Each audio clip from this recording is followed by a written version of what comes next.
instinct is to protect ourselves.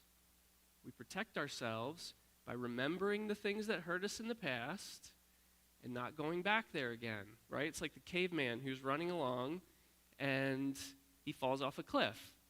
Okay, so he thinks, I'm not going to do that again. That hurt.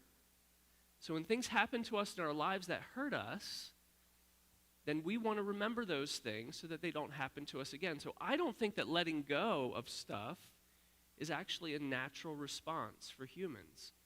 And I don't think it's something that we have to feel guilty about. I don't think we need to feel guilty about not forgiving. However, our primal instincts are not always the best way to live our lives. We have primal instincts that we need to work our way through. And I think that forgiveness is one of these. I think forgiveness is something that we need to learn because forgiveness will help us live in joy and freedom and peace. So let's start this morning, just a couple of minutes of silence, and I want you to think through the people in your life or the situations in your life where you've been hurt. Just take a couple of minutes to think through that.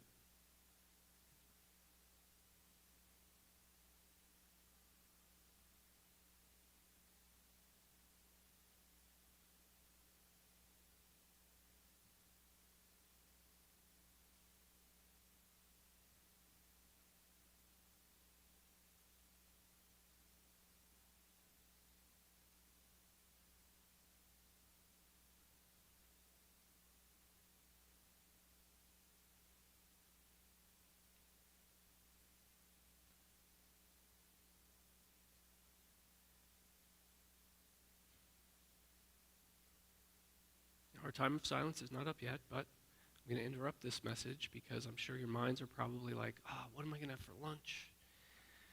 I forgot to make that call yesterday. I need to make sure I do that. I have some work I have to finish tonight. Okay, so let's circle back around.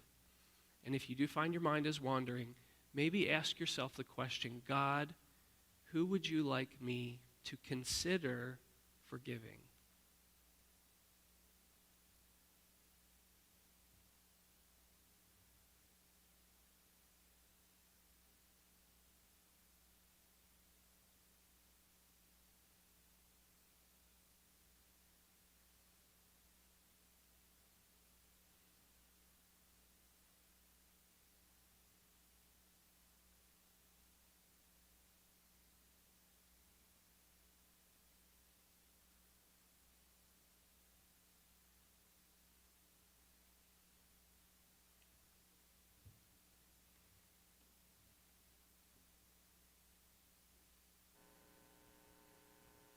I grew up outside of Birmingham, a little place called Preco, Alabama.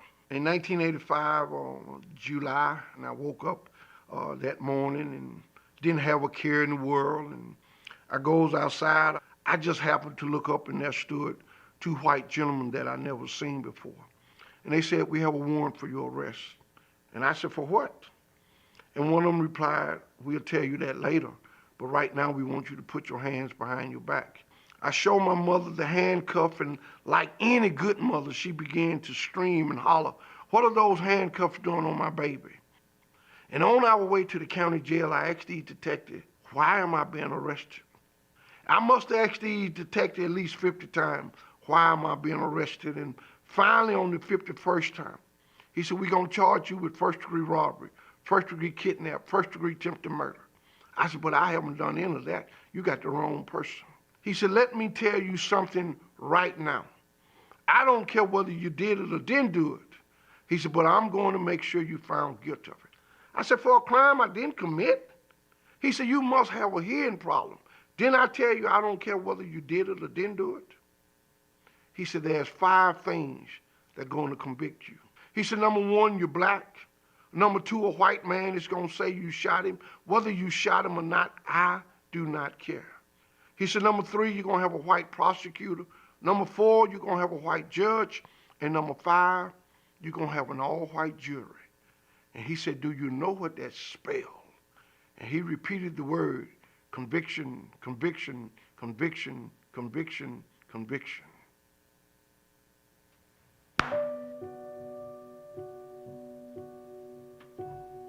Well, I went to trial and they convicted me on 2 counts of first-degree capital murder. And on December 17, 1986, I went to Alabama death row where I would remain for the next 30 years of my life. And I was so angry with God and I was so angry with everything that went on with this case that I decided that I wasn't going to talk to anybody. Going into the 4th year, I woke up to the sound of a grown man crying. I got out of my bed and I went up to the bars and I said, "Sir, do you need me to call and get the officer back here?" He said, "No, I just got word my mother died." And when he told me that, my heart just broke. I realized that my mother was still alive, and I realized that I was still alive. And I realized for the last 3 years, I had gave the state of Alabama more than I intended to give them. And I had gave them my joy.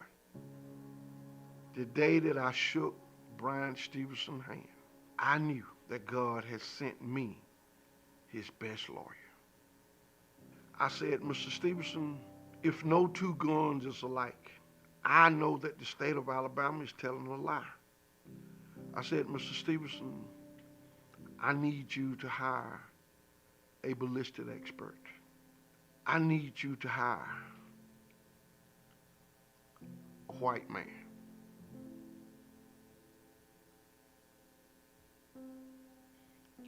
And I said, "It definitely cannot be a person of color." 3 months later, he informed me that he found 3 other world-renowned experts. Each one of them tested the gun, told Mr. Stevenson that the state of Alabama had made a mistake. On April the 3rd, 2015, I walked out the Jefferson County Jail for the first time to freedom in 30 years. And it was like bittersweet, for I had wanted my mother to be there. And she just didn't survive that long. And I felt cheated, but I also was thankful that Brian Stevenson stayed with me through it all for 16 long years. My name is Anthony Ray Hinton, and this is my brief but spectacular take on claiming my life back.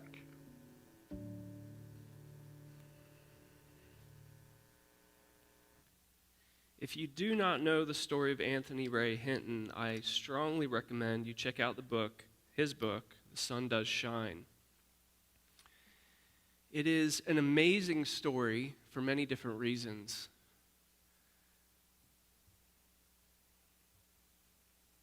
But there's something that he said in that video that jumps out at me every time I watch it. And the words that he says that always stick out to me are, "I had gave the state of Alabama more than I intended to give. I had gave them my joy." And I think in many ways we all do this from time to time, right? Like people hurt us, bad things happen, and it's not fair. And we get angry, and we decide we cannot forgive that person. We cannot forgive that thing that happened. And it's not our intention to give our joy and our peace and our freedom, but we do, without even realizing it. We give up those things. But this is where forgiveness comes in. During a talk that Anthony Ray Hinton gave at Gettysburg College just a few years ago, or Gettysburg University, he said that on April 3rd, 2015, when he exited the Jefferson County Jail after 30 years of wrongful imprisonment on death row, where he would constantly befriend his fellow inmates and then they would be executed time and time again. Instead of hate, when he walked out, he was filled with forgiveness. Forgiveness. Why would he choose forgiveness? Hinton said, "True forgiveness is the only way to be free, and I want to be free." So again, the question I want us all to consider this morning is not, do you want to forgive? Because normally the answer to that is no, I don't want to forgive. The question is, do you want to be free? Do you want to live a life full of joy? So as we go on, I just wanted to talk about, first of all, a definition of forgiveness so that we're all operating on the same page. Forgiveness, I think, is a really loaded term, and I think it can also be a really misunderstood term. How often did we hear growing up, forgive and forget, forgive and forget? Well, whoever made that up had absolutely no idea about the true nature of forgiveness. Because the truth is, we will probably never forget the horrible, horrible things that people do to us. We'll forgive and forget the small things, but the large things we may never forget. Does that mean that we can't forgive? Berkeley says that forgiveness is defined as a conscious, deliberate decision to release feelings of resentment or vengeance toward a person or group who has harmed you, regardless of whether they actually deserve your forgiveness. So the words from that definition that we're going to focus on this morning is releasing feelings of resentment or vengeance. So that's what forgiveness is, releasing feelings of resentment and vengeance. But let me tell you what forgiveness is not, because a lot of us have mixed up forgiveness with all kinds of other things. So forgiveness is not reconciliation. Did you know that? Did you know that you can forgive someone without fully reconciling with them? Forgiveness does not require reconciliation. Reconciliation can be a wonderful healing process. But any conversation about reconciliation should come separately from the conversation about forgiveness. This morning, let's forget about reconciliation, okay? If you're thinking about this person or people who you need to forgive, don't worry about, how am I going to become friends with them again? How am I going to renew my relationship with them? The first step is forgiveness. Forgiveness is not reconciliation.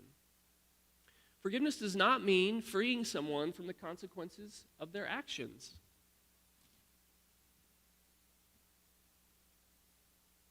Just because you decide to forgive someone doesn't mean that they don't have to suffer the consequences of the things that they've done.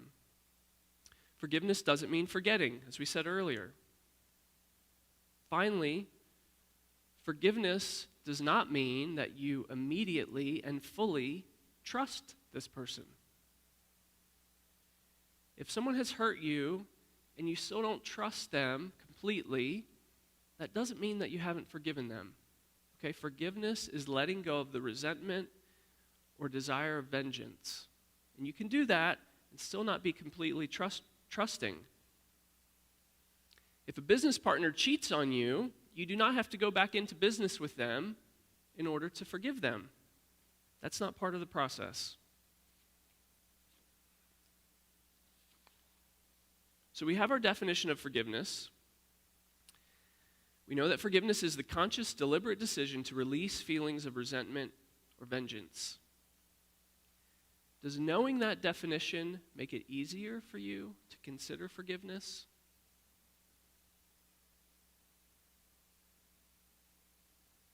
Are you the person that you need to forgive?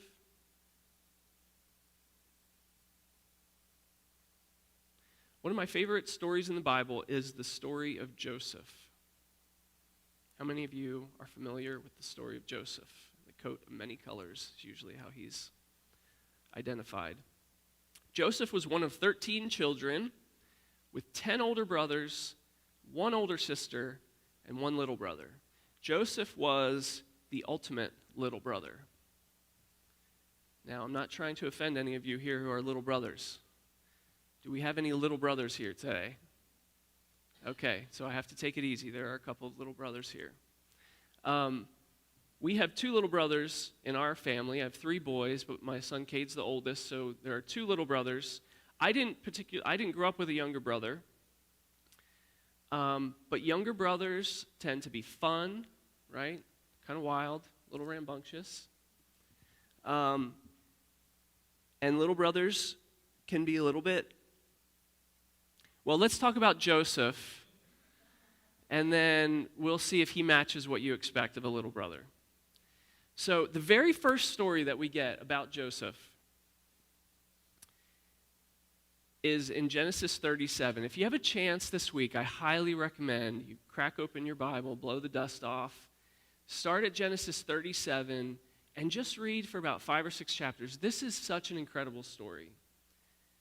So Joseph, the very first story we hear about Joseph is from Genesis 37, and this is what it says. Joseph, a young man of 17, was tending the flocks with his brothers, the sons of Bilhah and the sons of Zilpah, his father's wives, and he brought their father a bad report about them. Is that like typical little brother stuff or what? He brought them a bad report about them. Brought his father a bad report. That's it. It's like the writer of Genesis just wants us to know, okay, look, before we get into this story of Joseph, you need to understand who we're dealing with. The second story about Joseph, in the very next paragraph, talks about Joseph's father. Now Israel, who was Joseph's father, loved Joseph more than any of his other sons because he had been born to him in his old age, and he made an ornate robe for him. When his brothers saw that their father loved him more than any of them, they hated him and could not speak a kind word to him. So, he's a tattletale, he's daddy's favorite, and we learn this in the first 2 paragraphs, back to back. Then the third story, the third paragraph. Joseph had a dream, and when he told it to his brothers, they hated him all the more. He said to them, "Listen to this dream I had. We were binding sheaves of grain out in the field when suddenly my sheaf rose and stood upright, while your sheaves gathered around mine and bowed to it." His brothers said to him, "Do you intend to reign over us? Will you actually rule us?" And they hated him all the more because of his dream and what he had said. So, he's a tattletale, he's daddy's favorite, and he's not self-aware at all. He actually goes on to tell them another dream that he had, which was similar to the first one. I think the writer of this story starts with these 3 anecdotes because he kind of wants us to understand, okay, look, this is why all of this happened. Joseph is a little pain in the you-know-what. Because what Joseph's brothers do to him is brutal. But I mean, if you had a younger brother like this, wouldn't you consider kidnapping and murder? So going forward in Genesis 37, I'm going to read from there. So Joseph went after his brothers and found them near Dothan. But they saw him in the distance, and before he reached them, they plotted to kill him. "Here comes that dreamer," they said to each other. "Come now, let's kill him and throw him into one of these cisterns and say that a ferocious animal devoured him. Then we'll see what comes of his dreams." When Reuben, the older brother, the responsible, I'm the oldest, so I know Reuben. He's very responsible. He's very trustworthy. He tried to rescue Joseph from their hands. "Let's not take his life," he said. "Don't shed any blood. Throw him into this cistern here in the wilderness, but don't lay a hand on him." Reuben said this to rescue him from them and eventually take him back to his father. So when Joseph came to his brothers, they stripped him of his robe, the ornate robe he was wearing, and they took him and threw him into the cistern. The cistern was empty, there was no water in it. As they sat down to eat their meal, they looked up and saw a caravan of Ishmaelites coming from Gilead. Their camels were loaded with spices, balm, and myrrh, and they were on their way to take them down to Egypt. Judah said to his brothers, "What will we gain if we kill our brother and cover up his blood? Come, let's sell him. We'll sell him to the Ishmaelites, not lay our hands on him. After all, he's our brother, our own flesh and blood." His brothers agreed. That is only the beginning of Joseph's journey, but what a beginning. His own brothers debate killing him and eventually sell him into slavery. From there, if you follow along, Joseph embarks on this journey. He becomes a servant in a rich man's house. He becomes so trusted that he's eventually the right-hand man, until the rich man's wife wants to sleep with him. And when Joseph won't give in, she claims he tried to rape her, and Joseph then ends up in prison. In prison, Joseph again proves his worth, works his way up the ladder, becomes the right-hand man to the prison warden. Through a crazy turn of events, he interprets the dreams of some prisoners, and he ends up working for Pharaoh. He becomes the immortal God King Pharaoh's right-hand man in Egypt, from slave to running the kingdom. Because of Joseph's interpretation of Pharaoh's dream, the Egyptians are the only country in the region that have extra food, because Pharaoh had dreamed of a famine, and so Joseph was able to help them store up enough food to make it through the famine. And then guess who shows up looking for food? In a perfect turn of events, his older brothers come knocking. In Genesis chapter 42, Joseph's brothers, everyone except his youngest brother, Benjamin, come to Egypt. He recognizes them, but they don't recognize him. He sees them and is nearly brought to tears, but they still don't know who's standing in front of them because they figure their brother is dead. Now, it's the perfect time to exact revenge. He's the right-hand man to Pharaoh. He could easily refuse their request and send them away. He could easily have them killed. What would you do? These brothers who had wanted to kill you, who had sold you into slavery, honestly, I can't imagine forgiving. In that situation, it's so hard to imagine. But he gives them food, sends them on their way, and tells them not to come back unless they bring their other brother, Benjamin. Months later, they've run out of food again. They come back to Egypt. They ask for more food, and this time they brought their brother Benjamin. And again, Joseph gives them a wonderful welcome, extra food, sends them on their way, except this time he does something a little bit underhanded. At least it seems that way to me. He puts his own silver cup into Benjamin's sack of grain. This feels like maybe little brother Joseph coming out again. I'm not sure. But this is how it reads. This is how the story reads in Genesis. They had not gone far from the city when Joseph then says to his steward, "Go after those men at once, and when you catch up with them, say to them, 'Why have you repaid good with evil? Isn't this the cup my master drinks from and also uses for divination? This is a wicked thing you've done.' So when this man catches up with the brothers, he repeats these words to them. But the brothers say to this servant, 'Why does my lord say such things? Far be it from your servants to do anything like that. We even brought back to you from the land of Canaan the silver we found inside the mouths of our sacks. So why would we steal silver or gold from your master's house? If any of your servants is found to have this cup, he will die, and the rest of us will become your slaves.' 'Very well then,' the servant says, 'let it be as you say. Whoever is found to have it will become my slave. The rest of you will be free." Each of them quickly lowered his sack to the ground and opened it. Then the steward proceeded to search, beginning with the oldest and ending with the youngest.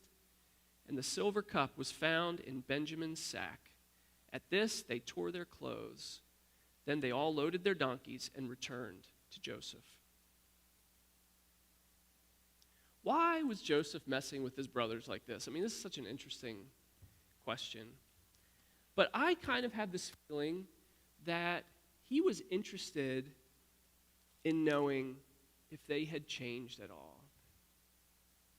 He put them in a situation, again, where the youngest brother is vulnerable, where the youngest brother could be sold into slavery. Does any of this sound familiar? And yet this time, they're willing to die for their younger brother. When this group of his family returns to his home, he can't keep the secret any longer. So in chapter 45, then Joseph could no longer control himself before all his attendants, and he cried out, "Have everyone leave my presence." So there was no one with Joseph when he made himself known to his brothers, and he wept so loudly that the Egyptians heard him, and Pharaoh's household heard about it. Joseph said to his brothers, "I'm Joseph. Is my father still living?" But his brothers were not able to answer him because they were terrified at his presence. And they should have been, right? Like all the things they had done to him. And now he had complete power and control over their future. But Joseph said to his brothers, "Come close to me." When they had done so, he said, "I am your brother Joseph, the one you sold into Egypt. And now do not be distressed and do not be angry with yourselves for selling me here, because it was to save lives that God sent me ahead of you. For 2 years now there's been famine in the land, and for the next 5 years there will be no plowing or reaping. But God sent me ahead of you to preserve for you a remnant on earth and to save your lives by a great deliverance. So then, it was not you who sent me here, but God."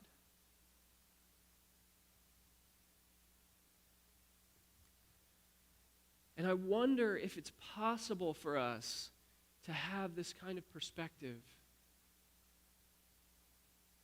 Is it possible for us to see that God has brought us here? Not that God has caused these horrible things that have happened to us. Not that God has led people to betray us. But that God has brought us here to this moment. So then it was not you who sent me here, but God. Why should we forgive? As we said, forgiveness brings peace. Since Anthony Ray Hinton's release, he said the state of Alabama has not apologized. But during a recent visit to City Hall in Birmingham, the mayor embraced Hinton and personally apologized for what Hinton experienced. During the meeting, Hinton told Woodfin that he forgives those who put him in prison. What I learned about forgiveness is that it's not about the other person. It's about me, Hinton said. I didn't forgive those people who did this to me because they asked me to, or because they called me or wrote me. I didn't forgive them so that they could sleep good at night. I forgave them so I could sleep good at night. That's why we forgive. We forgive so that we can obtain a measure of peace. Forgiveness also affects your health. Did you know that? If none of these other, reasons to forgive make any difference, think about your physical well-being. The Mayo Clinic actually lists the positive effects of forgiveness. They write that letting go of grudges and bitterness can make way for improved health and peace of mind. Forgiveness can lead to healthier relationships, improved mental health, less anxiety, stress, and hostility, lower blood pressure, fewer symptoms of depression, a stronger immune system, improved heart health, improved self-esteem. Forgiveness. Letting go. Johns Hopkins has confirmed that with studies. Forgiveness reduces pain, blood pressure, levels of anxiety, depression, and stress. There's enormous physical burden to being hurt and disappointed, says Karen Schwartz, MD, director of the Mood Disorders Adult Consultation Clinic. Finally, I think what we learned from Joseph is that forgiveness actually allows us to live into our purpose. If Joseph would have remained bitter about what his brothers had done to him, would he have had the wherewithal, the mental, emotional ability to work his way up the ladder, to become the person he became, to save his family? When we forgive, it allows us to live into our purpose. Okay, so all this is great, right? Forgiveness is important. We understand that. Maybe we even want to forgive, but we're not know how. Where do we begin? Reflect and remember is the first step. We have to allow ourselves to remember the times we were hurt, how we reacted, how we felt, and how that anger and hurt has affected us in the ensuing years. So we have to reflect and remember. Number two, if we want to forgive, we're going to have to let go of expectations. By that I mean, we have to let go of expectations that the other person is going to come and ask us to forgive them. Your willingness to forgive may not change your relationship with the other person or elicit an apology. So when we begin to forgive, we have to let go of those expectations. Number three, in order to forgive, we have to realize that we don't know everything. In Lisa C's book, The Island of Sea Women, the main character's grandmother has a saying, "To know everything is to forgive." To know everything is to forgive. Number four, practice forgiving small things first. Don't leave here today and think, you know what, I'm going to forgive my abuser. I'm going to forgive that person who ruined my business. I'm going to forgive that adult who mistreated me when I was a child. If you'd like to do that, go for it. But I would suggest that you start a daily practice of consciously forgiving small things that happen to you and work your way up. Number five, address your pain, preferably with a trained counselor. Forgiveness is not simply overlooking offenses or training yourself not to think about these things. If we're going to face our deep pain, if we're going to dig into these things, it's so helpful if you do that with a counselor. Finally, realize that forgiving is a process. It's not necessarily something that you can do today, one time, and be done. I love this story. I helped to write a book many years ago about the Amish schoolhouse shooting in Nickel Mines. One of the stories that really stuck out to me was after the tragic shooting, one of the Amish bishops was approached by the media, and they asked him, "How can you forgive this man for what he did?" And the Amish bishop thought for a second, then looked at the reporter, and he said, "We forgive him today, and when we wake up tomorrow, we'll forgive again. And when we wake up the next day, we'll forgive again." Forgiveness may be something that takes some time. But as we close today, I just want to also remind us all that forgiveness has all of these practical elements, but forgiveness is also a supernatural exercise. A lot of times, I've heard people say it, I can never forgive that person for what they've done. I will never forgive that person for what they said, or what they did. And I think if that's something that we're saying today within ourselves, I can never forgive that person for what they did. That's okay. It's okay to feel that way today. What I would challenge you with is to realize that forgiveness is a supernatural development.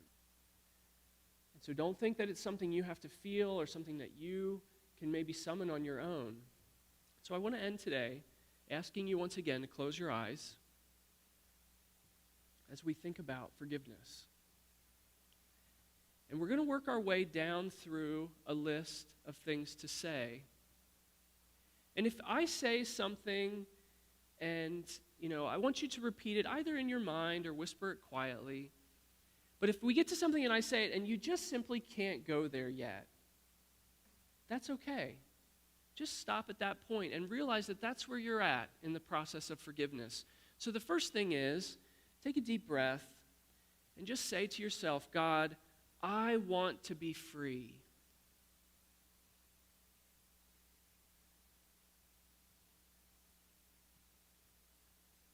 The second thing I want you to consider to say today to yourself is, God, I want to be at peace.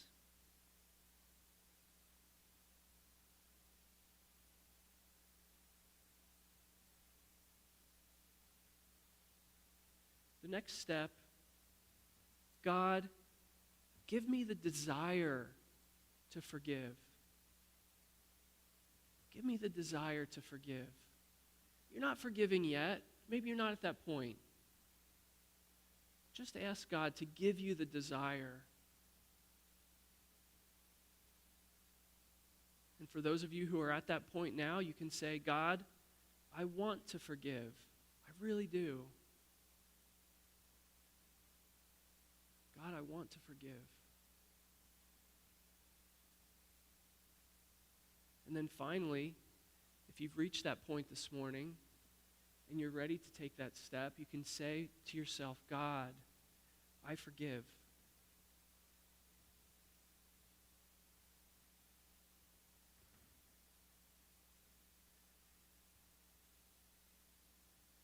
Will you pray with me this morning? Dear Heavenly Father, you have brought each of us here for a reason today. You brought me here. You brought everyone in the audience here, online and in person.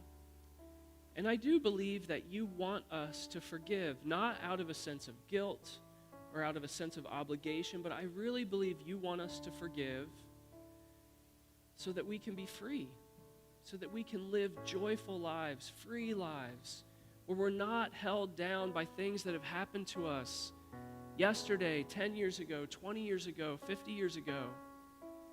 You want us to be free of those things. And so I ask that no matter where we're at on the spectrum today, that you would nudge us along a little bit further. We want to be free. We want to be at peace. Give us the desire to forgive.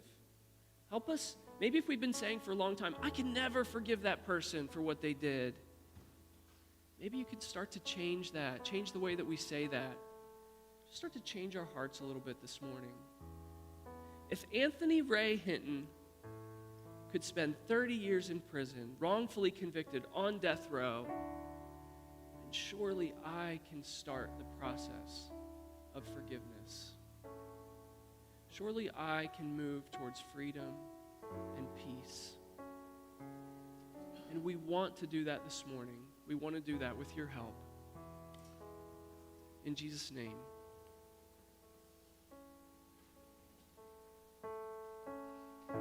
Because you are our living hope.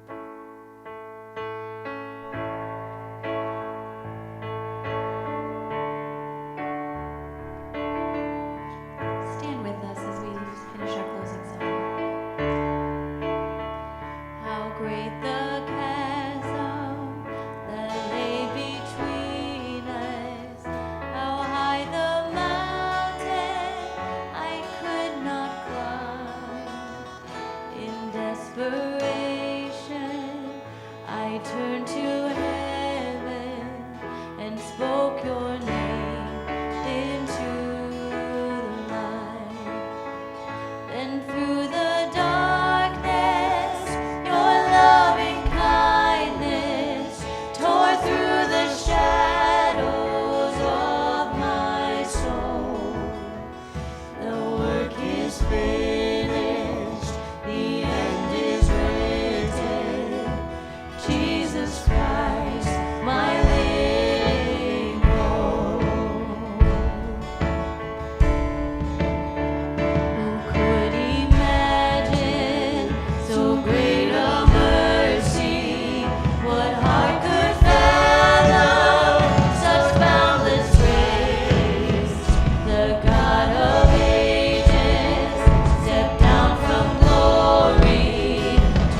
hope today and every day. It's wonderful to see you, Life Church. Be safe and, all together now, Godspeed.